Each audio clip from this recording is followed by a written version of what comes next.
ایک گاؤں میں جہاں پہاڑوں کے دامن میں دھند صبح سویرے اتر آتی تھی، ایک ایسا راز چھپا تھا جو صرف ایک بوڑھے شخص کے سینے میں محفوظ تھا۔ وہ راز جو زندگی اور موت کے درمیان فرق سمجھا سکتا تھا۔ آج میں آپ کو وہی راز بتانے جا رہا ہوں، مگر شرط یہ ہے کہ آپ آخر تک میرے ساتھ رہیں، کیونکہ جو بات اس کہانی کے آخر میں کہی جائے گی وہ شاید آپ کی زندگی بدل دے۔ گاؤں کا نام تھا سرسبز کوٹ، اور وہاں ایک بوڑھا حکیم رہتا تھا جسے سب لوگ بابا لقمان کے نام سے جانتے تھے۔ اس کی عمر کا کسی کو ٹھیک اندازہ نہیں تھا، مگر اس کی آنکھوں میں ایک ایسی روشنی تھی جو وقت کے ساتھ بجھی نہیں تھی بلکہ اور تیز ہو گئی تھی۔ لوگ دور دور سے اس کے پاس آتے، کوئی جسمانی بیماری لے کر اور کوئی روح کی بیماری لے کر۔ بابا لقمان دونوں کا علاج جانتا تھا۔ ناظرین، ایک دن ایک نوجوان جس کا نام کریم تھا بابا کے دروازے پر آیا۔ اس کے چہرے پر تھکن تھی، آنکھوں کے نیچے ہلکے تھے اور جسم ایسا لگ رہا تھا جیسے کسی نے اندر سے کھوکھلا کر دیا ہو۔ وہ صرف 30 سال کا تھا، مگر اس کی چال 60 سالہ بوڑھے کی طرح تھی۔ بابا لقمان نے دروازہ کھولا اور بغیر کچھ پوچھے کہا، بیٹھ جاؤ بیٹا، تمہاری تھکن تمہارے جسم سے پہلے تمہاری آنکھوں میں آ چکی ہے۔ کریم حیران رہ گیا۔ اس نے کہا، بابا، میں ڈاکٹروں کے پاس گیا، مہنگی دوائیاں کھائیں، مگر کچھ فرق نہیں پڑا۔ مجھے نیند نہیں آتی، کھانے کا دل نہیں کرتا اور ہر وقت ایک بے چینی سی رہتی ہے۔ لگتا ہے جیسے میں زندہ تو ہوں مگر جی نہیں رہا۔ بابا لقمان نے ایک لمبی سانس لی اور بولے، بیٹا، جسم کی بیماری کبھی اکیلی نہیں آتی، وہ ہمیشہ کسی اور بیماری کا پیغام لے کر آتی ہے جو نظر نہیں آتی۔ یہ کہہ کر بابا نے اپنی جھونپڑی میں رکھی ایک پرانی صندوقچی کھولی جس میں کاغذ کے مڑے ٹکڑے رکھے تھے۔ اس نے کہا، یہ وہ 7 باتیں ہیں جو مجھے میرے استاد نے سکھائیں اور آج تک میں نے کسی کو پوری نہیں بتائیں، مگر تمہاری آنکھوں میں مجھے وہی درد نظر آتا ہے جو کبھی میری آنکھوں میں تھا۔ کریم نے قریب ہو کر بیٹھتے ہوئے کہا، بابا، مجھے بتائیں، میں سننے کے لیے تیار ہوں۔ بابا نے کہا، پہلی بات یہ ہے کہ جسم اسی وقت بیمار ہوتا ہے جب دل بھرا ہوا ہو اور زبان خاموش ہو۔ جتنی باتیں تم نے دل میں دبا رکھی ہیں وہ سب زہر بن کر تمہارے خون میں گھل رہی ہیں۔ یہ سن کر کریم کی آنکھوں میں نمی آ گئی۔ اس نے آہستہ سے کہا، بابا، میں نے کبھی کسی کو نہیں بتایا، مگر میرے والد کے انتقال کے بعد سے میں نے کبھی رویا نہیں۔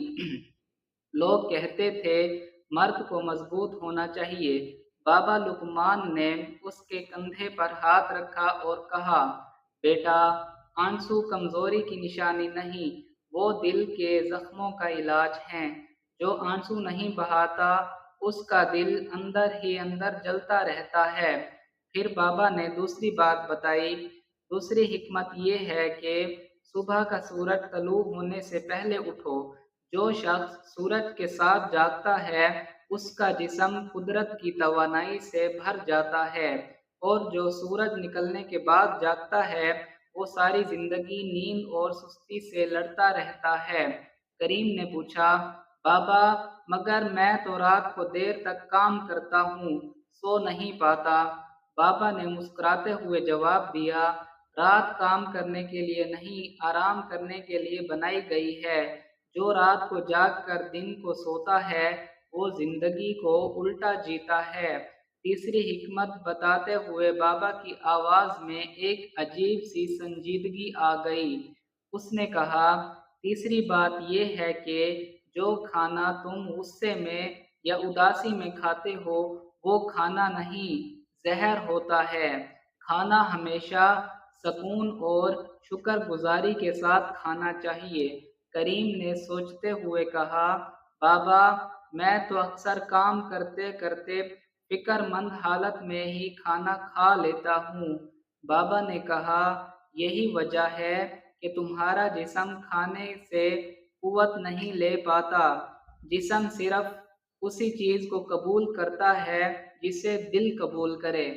چوتھی بات بتاتے ہوئے بابا نے کریم کی آنکھوں میں دیکھا اور کہا، چوتھی حکمت یہ ہے کہ پانی زندگی ہے، مگر بے وقت کا پانی بیماری ہے۔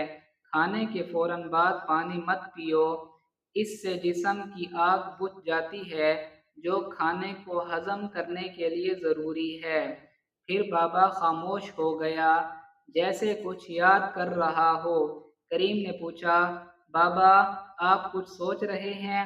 بابا نے آہستہ سے کہا، میں اپنی جوانی یاد کر رہا ہوں۔ میں بھی تمہاری طرح تھا بیٹا۔ میں نے اپنی جوانی، اپنی صحت، اپنا سکون، سب کچھ اس دوڑ میں گنوا دیا جس کا کوئی انجام نہیں تھا۔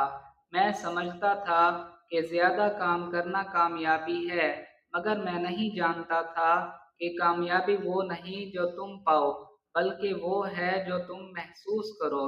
یہ سن کر کریم کے دل کو ٹھیس پہنچی۔ اسے احساس ہوا کہ وہ بھی اسی راستے پر چل رہا ہے جس پر بابا کبھی چلا تھا۔ بابا نے پانچویں حکمت بتائی۔ پانچویں بات یہ ہے کہ ہر روز تھوڑی دیر تنہائی میں بیٹھو۔ خاموشی میں وہ آوازیں سنائی دیتی ہیں جو شور میں کبھی سنائی نہیں دیتی۔ اپنی روح سے بات کرو، ورنہ وہ ایک دن تم سے بات کرنا چھوڑ دے گی۔ کریم نے کہا، بابا مجھے ڈر لگتا ہے تنہائی سے۔ جب میں اکیلا ہوتا ہوں تو بہت سے خیالات مجھے گھیر لیتے ہیں۔ بابا نے مسکرا کر کہا، وہی خیالات تمہارے سب سے بڑے استاد ہیں بیٹا۔ جو شخص اپنے خیالات سے بھاگتا ہے وہ کبھی خود کو نہیں جان پاتا، اور جو خود کو نہیں جانتا وہ زندگی بھر دوسروں کے بتائے ہوئے راستوں پر چلتا رہتا ہے۔ چھٹی حکمت بتاتے ہوئے بابا کی آواز میں ایک گہرائی آ گئی۔ اس نے کہا، چھٹی بات یہ ہے کہ جسم کو حرکت دو۔ چلنا، دوڑنا، کام کرنا، یہ سب اس لیے ضروری ہیں کہ جسم کو یاد رہے کہ وہ زندہ ہے۔ جو جسم ساری زندگی بیٹھا رہتا ہے وہ آہستہ آہستہ مرنا شروع کر دیتا ہے، مگر اسے خبر نہیں ہوتی۔ اور پھر بابا نے آخری بات بتائی، ساتویں حکمت۔ اس نے کریم کا ہاتھ اپنے ہاتھ میں لیا اور کہا، ساتویں اور سب سے بڑی بات یہ ہے کہ جو شخص دوسروں کو معاف نہیں کرتا وہ خود کو زہر پلاتا ہے اور امید کرتا ہے کہ دوسرا شخص مرے گا۔ کینہ، نفرت اور غصہ، یہ سب وہ بوجھ ہیں جو انسان اپنے کندھوں پر اٹھائے پھرتا ہے، اور یہی بوجھ اس کی کمر جھکا دیتا ہے، اس کا درد کمزور کر دیتا ہے۔ کریم کی آنکھوں سے آنسو بہنے لگے۔ اس نے کہا، بابا میں نے اپنے چھوٹے بھائی سے 10 سال سے بات نہیں کی۔ ہم نے وراثت پر جھگڑا کیا تھا۔ میں نے سوچا تھا کہ میں صحیح ہوں اور وہ غلط، مگر اب مجھے لگتا ہے کہ میں نے صرف اپنے آپ کو تکلیف دی ہے۔ بابا نے نرمی سے کہا، بیٹا معافی کمزوروں کا کام نہیں، یہ سب سے محفوظ دلوں کا کام ہے۔ جو شخص معاف کر دیتا ہے وہ اپنے کندھوں سے وہ بوجھ اتار دیتا ہے جو اسے زمین میں دبائے جا رہا تھا۔ کچھ دیر خاموشی رہی، صرف ہوا کی آواز اور دور کہیں پرندوں کی چہچہاہٹ سنائی دے رہی تھی۔ پھر کریم نے آہستہ سے کہا، بابا اگر یہ 7 باتیں اتنی طاقتور ہیں تو آپ نے یہ کبھی کسی کو کیوں نہیں بتائیں؟ بابا لقمان کی آنکھوں میں ایک عجیب سی اداسی آ گئی۔ اس نے کہا، کیونکہ حکمت وہی سنتا ہے جو درد میں ہوتا ہے بیٹا۔ جو شخص سکون میں ہوتا ہے وہ حکمت کی بات کو صرف الفاظ سمجھتا ہے، مگر جو شخص ٹوٹ چکا ہو اس کے لیے یہی الفاظ روشنی بن جاتے ہیں۔ کریم نے بابا کے پاؤں پکڑ لیے اور کہا، بابا، آج سے میں اپنی زندگی بدلوں گا، میں اپنے بھائیوں کو معاف کر دوں گا، میں سورج کے ساتھ جاگوں گا اور میں اپنے دل کی باتیں دبانا چھوڑ دوں گا۔ بابا نے اسے اٹھایا اور کہا، بیٹا یاد رکھو، صحت صرف دوا سے نہیں آتی، صحت اور وقت آتی ہے جب دل ہلکا ہو، ذہن پر سکون ہو اور روح مطمئن ہو۔ جسم تو صرف اس کا سایہ ہے۔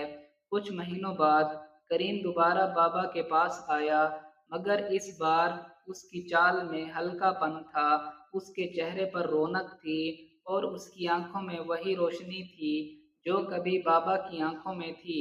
اس نے کہا کہ اس نے اپنے بھائی سے صلح کر لی، وہ اب سویرے جاگتا ہے، سکون سے کھانا کھاتا ہے اور ہر شام کچھ دیر خاموشی میں بیٹھتا ہے۔